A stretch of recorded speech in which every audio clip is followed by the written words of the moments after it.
Hello. Hi. This is Dr. Jane Galloway. Happy to be joining you for podcast number 6 on the Gateways, the Wisdom of 12-Step Spirituality, Dynamic Practices that Work. We've been going through each one of the gateways week by week as we've done these podcasts, and we're really looking at a progressive process of kind of returning to self that happens when we work these steps as a spiritual path. And when I say these steps, I'm talking about the 12 steps. You know, the 12 steps were originally downloaded in this form from the universe, from the Akashic record, if you will, by some guys, two guys, Bill Wilson and Dr. Bob Smith, in Akron, Ohio, in the 1930s, and these guys could not get sober. They were both of them were in really bad shape, and somehow something that Bill had learned through his friend Epi, who had learned this from the Oxford group. So everybody learns something from somebody, right? And his friend Epi had passed this along to him. Something about if you reach out to another person who's suffering from the same thing you are suffering from, there's a power there. And so that's really how this thing began. And Bill had managed to stay sober for a period of time. He was out of town on a kind of a speculative business venture in Akron, Ohio. He was a stockbroker, and, it's unclear how well he was doing at that time. But the point was, he went to Akron and found himself really in trouble and wanting to drink. And so he didn't want to. He really did not want to. So he began to reach out to a hospital in town, various people in town, saying, is there anybody here who I can talk to who is having trouble with drinking? And weirdly, or mystically, magically, cosmically, the connection was made between him and Dr. Bob Smith, a very well-loved physician in the city of Akron who was really, having a very hard time. And the two of them got together, and this whole deal began. So that's really kind of the alchemy of the beginning of the 12 steps. And I'm only reminding us of that as we progress through the conversation about each one of the layers of recovery, because the miracle for them was that not only were they able to, through reaching out to one another and really listening to one another and supporting one another through their journey of recovery, they were able to stop their own addictive process, active addictive process. But they were able to really begin to be an example for thousands and thousands of other people who were also seeking a solution. And now the 12-step movement has become kind of its own 12-step nation. And people use the steps to recover from many, many things. And we have so much to recover from in life, I think, on a daily basis, actually. Injuries of many kinds, losses of jobs, of friends, of loved ones, injuries. I'll tell you, a number of years ago, I was rushing someplace, and I turned my ankle and ended up breaking my foot. And that really slowed me down.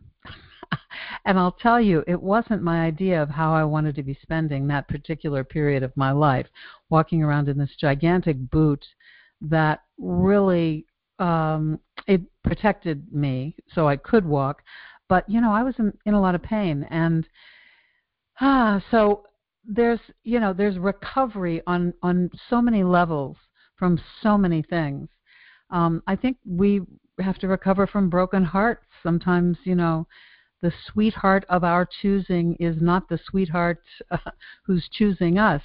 And also then, of course, this huge area of addictions is the area most commonly connected to recovery utilizing the 12 steps. Well, because I've been living and working these steps for many years, over 3 decades, which is even unbelievable to me, I have not only utilized them to get back to my own sense of myself, but I've been able to begin growing a very new and wonderful life as the authentic me.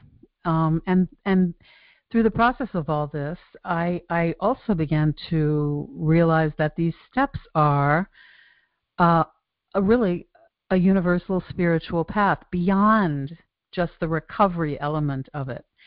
And so this book that I've written, called The Gateways, combines the essence of each step with different developmental levels in our physical selves, starting at the root chakra and dealing with very basic survival issues, and moving on up through our bodies, all the way up to the crown chakra, and really above. There are some other chakras up there too, they tell us. And also combining them with various body, mind, spirit tools that have become extremely helpful for me in my own life and work, and are, have really been helpful for many other people. So this is really the 12 steps as spiritual path. So that's what the gateways are all about. I kind of am explaining this for a reason, because I think people might be a little confused and think that the work is about addiction. It's not. The work is about recovery. It's about the 12 steps as a spiritual path for recovery from anything. And I see these 12 steps and the attendant body, mind, spirit tools I have added on here as tremendously really edifying for a lifetime of spiritual growth. So over the course of these podcasts and discussing the book with people, I've become aware that it's very natural. It's very natural for people to hear 12 steps and want to go right back to the idea of addiction. And it really, it's about recovery, okay? It's about recovery. So, and here's how I want to describe the journey for you. And I'd like to suggest that maybe you start thinking about this evolutionary path. I would say the very beginning of recovery from any process requires a tremendous amount of grieving, letting go, returning to our essence, kind of saying, who am I? Who did I want to be? Who did I know I really was? And so the first part of this process is really recovery from something. It's recovery from addiction, recovery from loss, recovery from, something that we need to recover from. The second part, then, is recovery of. And recovery of what? Recovery of ourselves, our essential selves.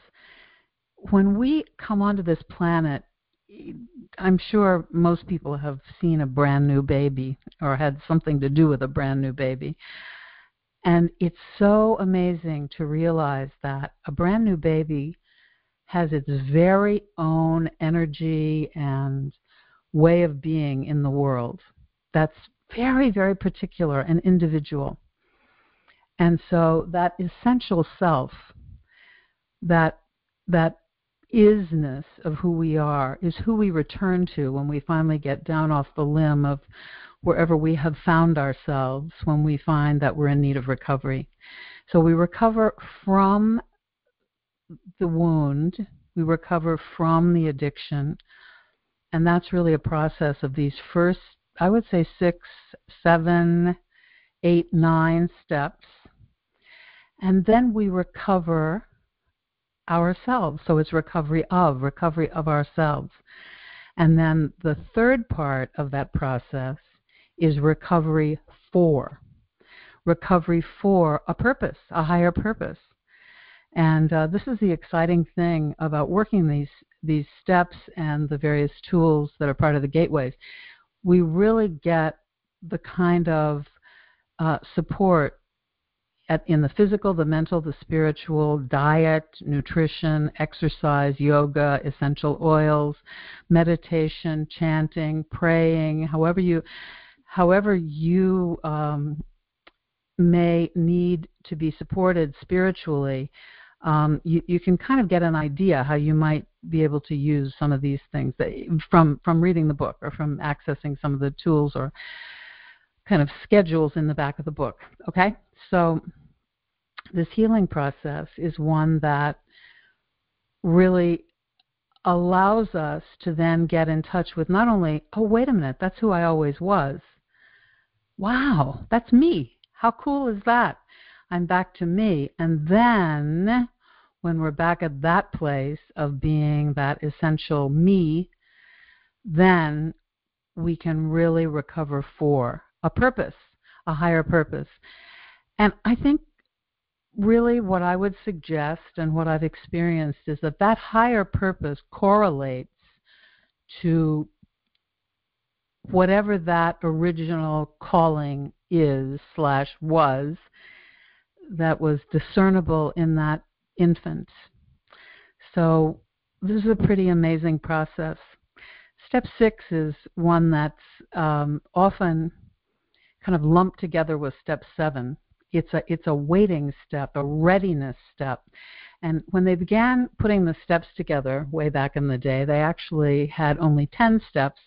And later, as people began trying to work all this, they recognized they weren't quite ready to jump from doing this inner inventory and sharing that with somebody else and then asking to have all that removed. They found that they kind of had to sit with it for a minute and allow themselves to really become ready. So step 6 is the first of 2 readiness steps that are part of the 12 steps. And it says, became entirely ready to have God remove these defects of character. Wow. So that's a process of readiness. You know, a lot of times people are asking us if we're ready. Are you ready? Are you ready to go? Are you ready to sing that song? Are you ready to give that talk? Are you ready to, whatever? But this is really a big one because some of us have held on to some of these character traits that haven't worked too well for us, really as identity issues. And so as we've begun to see them, and we really see them very clearly through the working of the 4th and 5th step, then as we begin to see them, we realize, you know what, this isn't working for me anymore. This kind of behavior isn't working for me. I don't want to be that person. And so then the question sometimes arises in us, who will I be if I'm not that person? And that's part of what goes on in this readiness process. It's a kind of a stillness thing. One of the really irritating things about any spiritual path is that sometimes it just requires us to stand still until the next movement forward becomes obvious. It feels really wonderful to be on a roll, and even, in the case of letting go of false beliefs about who we are, there are kind of euphoric feelings involved with that process sometimes. It's like, yes, I'm getting it together. I'm figuring it out. I'm about to do that. But this step 6, is one that really requires just becoming ready. Becoming ready. It's active. So I was about to say it's not doing anything. It is doing something. It's becoming ready. But it's not, there's a subtlety about it. So we've done this inventory. We've spoken our deepest longings and humiliations of our hearts to another person, shared that, and now we're really becoming entirely ready to have God remove the things from us which aren't working for us anymore, which aren't of our higher self. So the molecules really need to rearrange. So this is a step about slowing down, reflecting, praying, however you do that, walking on the beach or down a city street. You can be very reflective on a city street, or, howling to the moon, whatever works, but not acting until we get the inner signal that we have reached a state of stability in our new, lighter self and are ready to move on. I love an Old Testament psalm that it's part of the wisdom. The Psalms are part of the wisdom tradition of the Bible, of literature. I'm speaking of the Bible as literature text when I say it's the genre of the wisdom texts. There are numerous references to the idea of waiting, but the one that's my favorite is this. It says, "Wait on the Lord. Be of good courage, and he shall strengthen your heart. Wait, I say, on the Lord." So this process has to do with the chakra that is at the forehead, really close to the third eye, which is very interesting, isn't it? Because we're becoming ready to open to a much clearer, more open sense of who we really are. So it's the name of the chakra is Ajna, and the functions for that are wisdom, transcendence, universality, and it's located right at the forehead or the third eye, right above the bridge of the nose. The sacred geometrical shape that's attached to this process of step 6 is a circle. So that's cool because we have let go and now we're coming back to go. We're coming back to beginning. The color's indigo. The musical notes are A and B flat. Gemstone therapy that we might use. And I think really in this waiting process, using stones is extremely healing. I mean, it is for all of these processes, but for this one particularly, it seems to really resonate. So lapis lazuli, moonstone, and silver are all indicated at this level. The meridian, the Chinese meridian, is triple warmer. The gland is the pituitary gland, and the ritual is troubling the water. Do you know that song and that story about God's going to trouble the water? It's from my absolutely favorite biblical story, the man at the Bethesda fountain, and he's been there for 38 years. He's been at the fountain for 38 years and trying to get in this fountain once a day. An angel comes down and troubles the water, and that's when the water is a healing place. And so people come to the Bethesda fountain to get into that water. People put them in the water, or they manage to get themselves in the water, and they're healed, they're transformed. And this man has been there for 38 years waiting for this to happen. Something in his whole story doesn't quite resonate because that's a long time to be any place, really. But to be waiting so close to your breakthrough and just not really able to jump into it is a particular kind of agony. And I love the story because Jesus comes upon this fountain and upon the man, and he's told by someone, now this guy's been here a long time. And, one of the things about Jesus is that he is really a master psychologist, and he asks the most wonderful questions. So he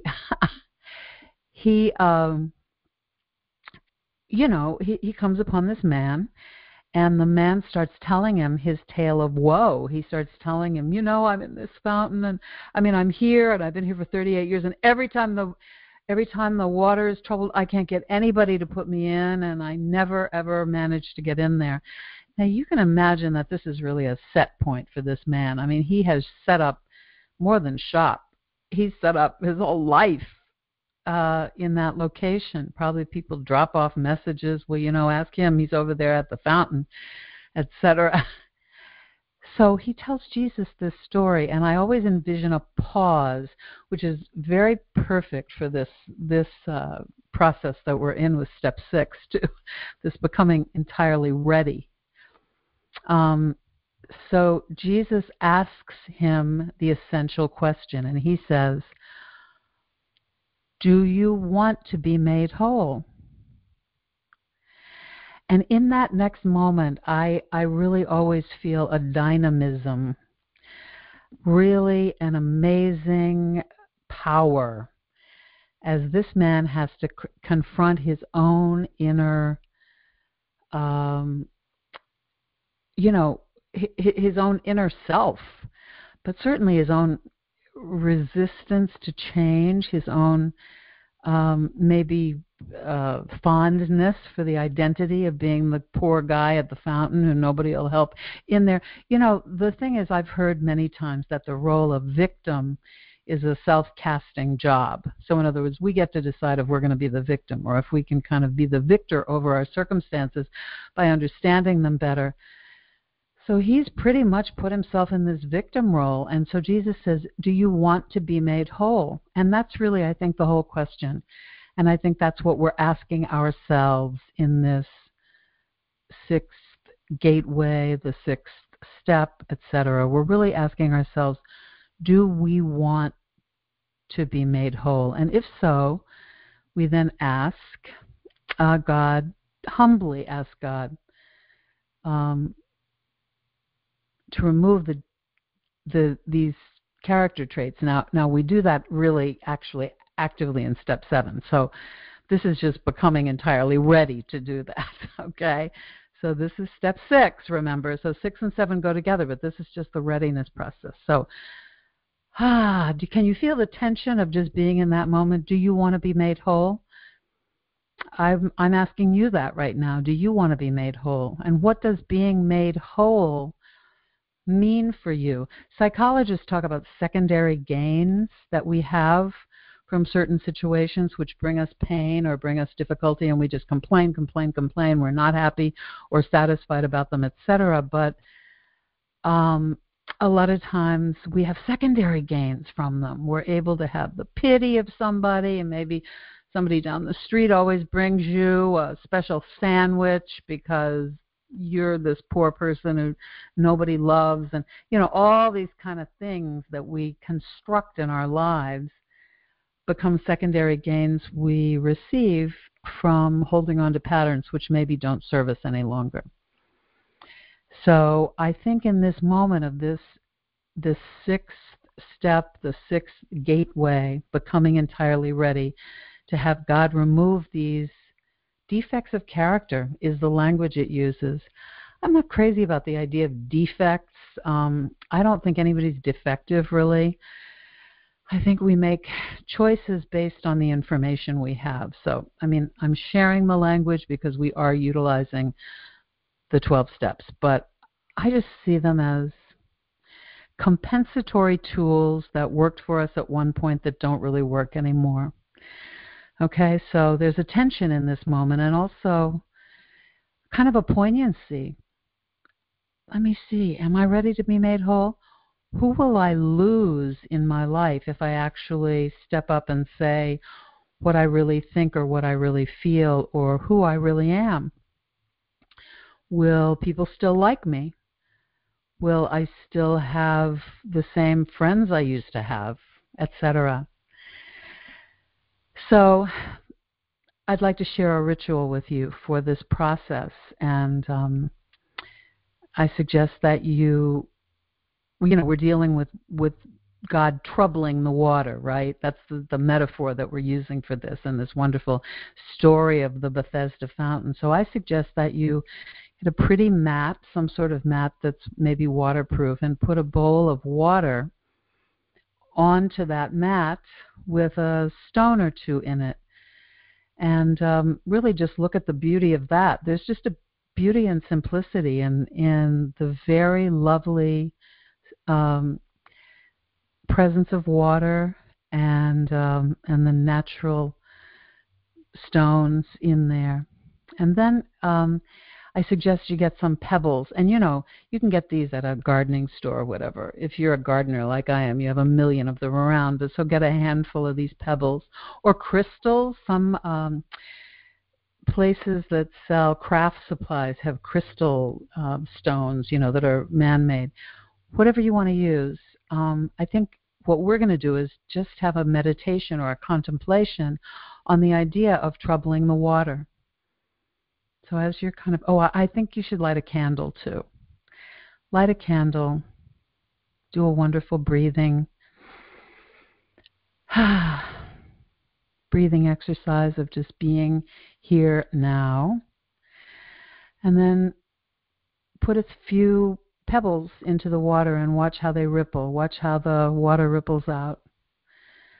And really contemplate this idea that when God troubles the water, see, that's a metaphor for God's going to trouble the waters. That's kind of it's a reflection of it comes from biblical stories, but it's very southern United States. There are a lot of songs about trouble in the water. So it's wonderful to just contemplate that idea of troubling the water, and that our healing comes just in that moment. In that moment, that subtle moment of deciding to being willing to let go. Just to let go of whatever that was that felt like our identity. Based on maybe a persona or compensating for woundedness that really doesn't suit us any longer. So I would say take at least 5 minutes to really allow this sense of water and movement, reflectiveness to sink in. I mean, you can certainly go longer than that. You could, this could be a ritual or exercise that goes on for half an hour, depending on what the process is for you. And then really allowing ourselves a moment of forgiveness, self-forgiveness. Self-forgiveness for any persons we have harmed as a result of our behavior that has been designed to protect us and has stopped really working for us. So we ask ourselves for forgiveness. We ask God, as we understand God, for forgiveness. We continue to breathe and contemplate this water. And we give thanks because we know that as we engage at this deeper level with this process, there is an amazing healing, transformative power that we activate. As I'm talking to you about this process, I keep seeing the color indigo, which I mentioned earlier is the color for this chakra. So I guess what I'd like to say is if you have some indigo cloth or something that is that color, that could be a really wonderful kind of way to surround yourself during this ritual. Anyway, at the end of this, we're at the end of this readiness moment. And as the man at the Bethesda fountain did, we really get to answer that question. Do we want to be made whole? And that's where we are. That's where I'm going to actually leave you here, asking that question, contemplating that question, and knowing that there is something on the other side of the emptiness of letting go of things that we have put in place to protect us. Just knowing that. So as we continue to breathe and feel the marvelous sense of movement of that water moving, we say thank you. Thank you for this process of healing, of letting go, of renewing. We blow out the candle and allow ourselves the peacefulness of knowing that really more will be revealed. more will be revealed. So it's been a great pleasure to share with you this this process of the Gateway 6, which correlates with Step 6. You will hear the inner yes. When you begin to hear that inner yes to the question, do you want to be made whole? It will be time to move on to Step 7. So here we just give thanks for our own bravery and agency, for the completion of the emptying phase, and for the ever-presence of Spirit in our lives. And again, as I said, just make sure we blow out the candle.